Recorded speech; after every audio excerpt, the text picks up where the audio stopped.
Hi friends, welcome to our channel. और मैं हूं आपका दोस्त रोशन और फिर आया हूं एक नए वीडियो के साथ में। तो चलिए शुरू करते हैं। और शुरू करने से पहले मैं दोस्तों आपको बता दूं कि अभी तक आपने अगर हमारा चैनल सब्सक्राइब नहीं किया है तो प्लीज़ हमारे चैनल को सब्सक्राइब कीजिए, साथ ही बेल आइकन पर हिट कीजिए ताकि हमारे आने वाले नोटिफिकेशन आपको मिलते रहें। तो चलिए शुरू करते हैं दोस्तों आज का ये वीडियो, जिसमें हम पढ़ेंगे कंडीशनल फॉर्मेटिंग के बारे में। दोस्तों, कंडीशनल फॉर्मेटिंग के बारे में हमने लास्ट पार्ट के अंदर पढ़ा था हाईलाइट सेल्स रूल्स के बारे में। इसी के आगे हम शुरू करेंगे। आज का जो पार्ट है वो है top bottom rules. Top bottom rules के अंदर क्या है वो देखिएगा। सबसे पहले हमारे पास में आता है टॉप 10 आइटम्स। जैसे मान लीजिए कि मैंने ये एक रेंज सेलेक्ट की, डेटा सेलेक्ट किया, यहाँ से ये डेटा सेलेक्ट किया। इस डेटा में मुझे टॉप 10 आइटम्स देखने हैं, यानी कि जो भी टॉप 10 भी देख सकते हैं, आप 11 भी देख सकते हैं, जो भी आपको देखना हो। आप यहाँ गए, आपको 10 देखना है, 11 देखना है या 3 देखना है। सपोज दैट मुझे टॉप 3 आइटम्स यहाँ देखना है तो मैंने यहाँ पे 3 लिख दिया। और जैसे आपने ओके पे क्लिक किया तो यहाँ पे आपके पास में टॉप 3 आइटम सेलेक्ट हो गए। अब आप यहाँ देख रहे होंगे कि यहाँ तो 5 आइटम दिखाई दे रहे हैं आपको। तो देखिए इसमें क्या है, आप यहाँ देखेंगे ये है 60 दोनों इक्वल है तो इनको ये एक ही मानेगा। ठीक है, उसके बाद में 59 अगर इस 60 को मैं 61 कर दूं तो देखिएगा तब भी वही आ रहा है, क्योंकि इसके बाद में 59 को आपको क्या करना पड़ेगा, मैं इसको करता हूँ 62। अब देखिएगा 62, 61 और 60, तो ये है आपके टॉप 3 आइटम्स जो इक्वल रहेगा। अगर अब मैं 60 लिखूंगा तो वो भी एक थर्ड में ही काउंट किया जाएगा, जहां जहां मैं 60 लिखूंगा, क्योंकि वो इक्वल है। समझ पा रहे हैं आप कि लाइक जो 60 की जो वैल्यू है वो थर्ड नंबर पे है, इसलिए जहां जहां 60 दिखाई देगा उसको वो हाईलाइट करेगा। मैं ऐसे कंट्रोल जेड करके इसको बैक करता हूं। उसके बाद में हम अगले ऑप्शन पे चलते हैं। अगला ऑप्शन का है हमारे पास में टॉप 10%। इसी तरीके से आप इस डेटा के अंदर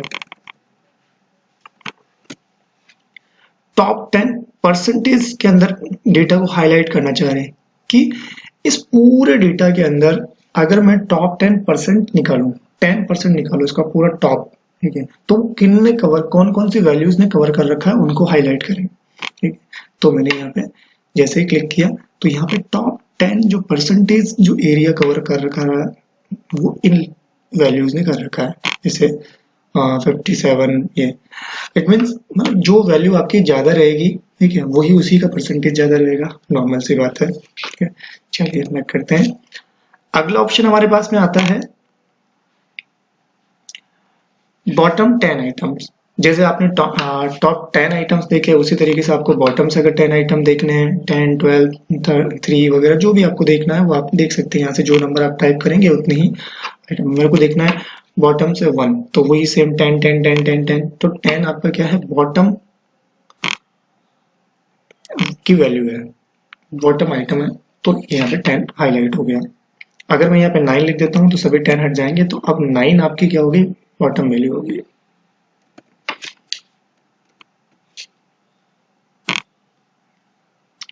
इसी तरीके से बॉटम परसेंटेज हो गया। जैसे आपने टॉप 10 आइटम पढ़ा, फिर टॉप 10% पढ़ा, इसी तरीके से आपने बॉटम 10 आइटम पढ़ा और बॉटम 10%, मतलब सबसे कम जिनकी वैल्यू है उन्हीं के परसेंटेज सबसे कम होगा। उसके बाद में आता है अबव एवरेज और बिलो एवरेज। अबव एवरेज और बिलो एवरेज में क्या है दोस्तों, देखिए इसके लिए मान लीजिए कि मैंने ये डेटा सेलेक्ट किया,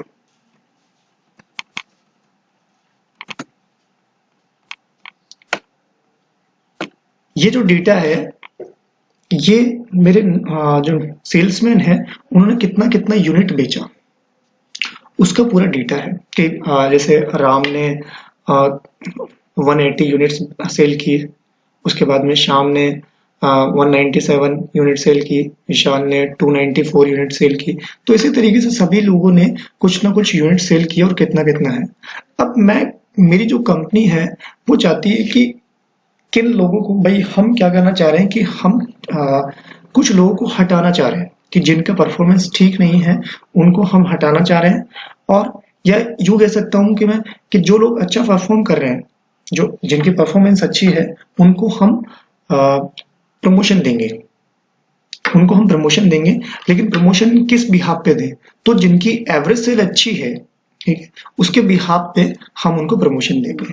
तो देखिएगा हमारा इनका एवरेज कितना आ रहा है। देखिए एक्सेल में यहाँ पे आप नीचे देखेंगे स्टेटस बार पे, तो आपको जब भी आप कोई वैल्यू सेलेक्ट करते हैं तो उसमें आपको 3 चीजें शो होती हैं।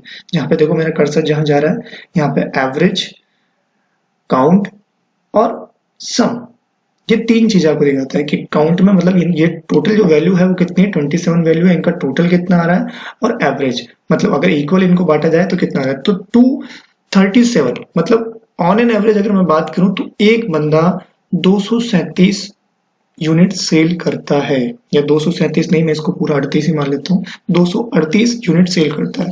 तो अगर 238 से जो वैल्यू ज्यादा होगी वो एवरेज अबव हो जाएगा, और जो 238 से कम होगी जो वैल्यू वो बिलो एवरेज हो जाएगी। तो देखिएगा मैं कंडीशनल फॉर्मेटिंग पे गया, तो जो भी वैल्यू इस 237 से अबव है तो उसको हम अब मतलब वो हाईलाइट हो जाएगी, अबव एवरेज में आ जाएगी। तो आप देखिएगा यहाँ पे 294, 246, 208 नहीं आ रहा है, बिलो एवरेज में आ गया। तो ये वो लोग हैं जो हाईलाइट हुए हैं, ये वो लोग हैं जिनका हम प्रमोशन कर सकते हैं, क्योंकि इनकी जो सेल है वो एवरेज सेल से ज्यादा है, ठीक है, तो इनका प्रमोशन कर सकते हैं। ऐसे दूसरा ऑप्शन आता है हमारे पास में, क्या, below average. Below average means कि जो लोग एवरेज सेल से कम सेल कर पा रहे हैं, कि जैसे एवरेज सेल जो थी हमारी 238, उससे कम ही सेल कर पा रहे हैं, तो इन लोगों का परफॉर्मेंस क्या है, एवरेज से भी कम जा रहा है। तो इनको हम या तो हटा देंगे या फिर नॉर्मल इनको मतलब इनको वैसे के वैसे रखेंगे जैसे ये जिस पोजीशन पे उसी पोजीशन पे काम करते रहे, ठीक है, इनको एक चांस और दे सकते हैं, ठीक है। उसके बाद में अगला ऑप्शन आता है हमारे पास में डेटा बार्स। डेटा बार्स के लिए क्या है, ये बेसिकली जो बड़ी संख्या होती है उनके लिए काम में आता है। कि जैसे मान लीजिए कि मैं अभी नॉर्मल जो वैल्यूज मेरी हैं उन पे मुझे दिखाई दे रहा है कि वो कितनी बड़ी संख्या है, कौन सी बड़ी है कौन सी छोटी है, ठीक है, तो ये नॉर्मल संख्या में तो मुझे पता चल जाता है। लेकिन अगर मैं बड़ी वैल्यूज की बात करूँ तो उन पे दिखाई नहीं देता। इसके लिए हम क्या करते हैं, डेटा बार्स यूज करते हैं, ताकि इस डेटा बार्स के से हम इनको समझ सकते हैं कि कौन सी वैल्यू ज्यादा है और कौन सी कम है, ठीक है। चलिए उसके बाद में नेक्स्ट ऑप्शन आता है हमारे पास में कलर स्केल। तो कलर स्केल के लिए आप यहाँ से दो भी आपको कलर स्केल लेना है। जैसे मान लो कि मैंने यहाँ पे ले लिया कलर स्केल ये, ठीक है, तो इसके लिए मैं सबसे पहले अपना डेटा सेलेक्ट करता हूँ, फिर अपन इसको यूज करते हैं। तो यहाँ से मैंने डेटा सेलेक्ट किया और सेलेक्ट करने के बाद में मैं यहाँ पे जाता हूँ और यहाँ मैंने लिया कलर स्केल, और कलर स्केल के अंदर स्केल्स के अंदर मैंने ये कलर ले लिया। अब इस कलर स्केल के अंदर आपको ये समझ में नहीं आ रहा है अभी तक कि भाई ये कि इसने कौन से डेटा को रेड क्यों किया, ठीक है, कौन से डेटा को ग्रीन कर रहा है तो क्यों कर रहा है, कौन सा डेटा ग्रीन होगा, कहां से कहां तक की रेंज का डेटा ग्रीन होगा, कुछ समझ में नहीं आ रहा। इसने ऑटोमेटिक अपने हिसाब से ले लिया। तो अगर इसको देखना चाहते हैं और इसमें चेंज करना चाहते हैं कि आप चाहते हैं कि मैं चाहता हूं कि 10 से 20 वाला जो डेटा है वो अलग तरीके के कलर में हो, उस यहाँ 20 से 30 वाला अलग तरीके के कलर में हो, उस 30 से 40 वाला अलग कलर में हो। तो इसके लिए हम इसको कैसे चेंज करेंगे, तो हम कंडीशनल फॉर्मेटिंग पे जाएंगे और यहाँ पे हमारे पास में ऑप्शन आएगा सबसे नीचे मैनेज रूल। तो मैनेज रूल में हम जाएंगे और यहाँ पे हमारे पास में आ गया ग्रेडेड कलर स्केल। यहाँ पे जाके अब इसको एडिट रूल करूंगा और एडिट रूल करने के बाद में देखो यहाँ पे मेरे को ये कलर दिखाई दे रहा है किस तरीके से आ रहा है, कैसे, ठीक है। तो सबसे पहले यहाँ पे मैं ले रहा हूँ लोएस्ट वैल्यू, ठीक है। यहाँ पे इसको परसेंटेज में करके या यहाँ से देखो सबसे पहले आप कर सकते हैं कि आपको कलर स्केल कैसा लेना है, 2 कलर में लेना है या 3 कलर में लेना है। तो अब 3 कलर में आपने ले लिया, तो 3 कलर में आपने लिया, जैसे मान लो कि लोएस्ट जो वैल्यू है वो आपकी किस में आएगी, रेड कलर में, ठीक है। या फिर आप ले सकते हो कि इसको लोएस्ट की जगह नंबर ले सकते हैं कि नंबर। तो आपने बोला कि जैसे मान लो कि यहाँ का आपका जो नंबर है वो 40 तक के जो नंबर है वो किस में आएंगे, रेड कलर में। उसके बाद में फिर मैंने यहाँ पे ले लिया नंबर, और यहाँ ले लिया मैंने 70 तक या 70 तक ले लिया, 70 तक ले लिया मैंने, यहाँ पे आएंगे येलो। और उसके बाद में यहाँ ले लिया मैंने दोबारा नंबर, 100 से ऊपर या उससे ज्यादा, ठीक है, ओके किया। 10, 20, 30, 40, 50, 60, 70, 80 और 70, उसके बाद में 90 और 100।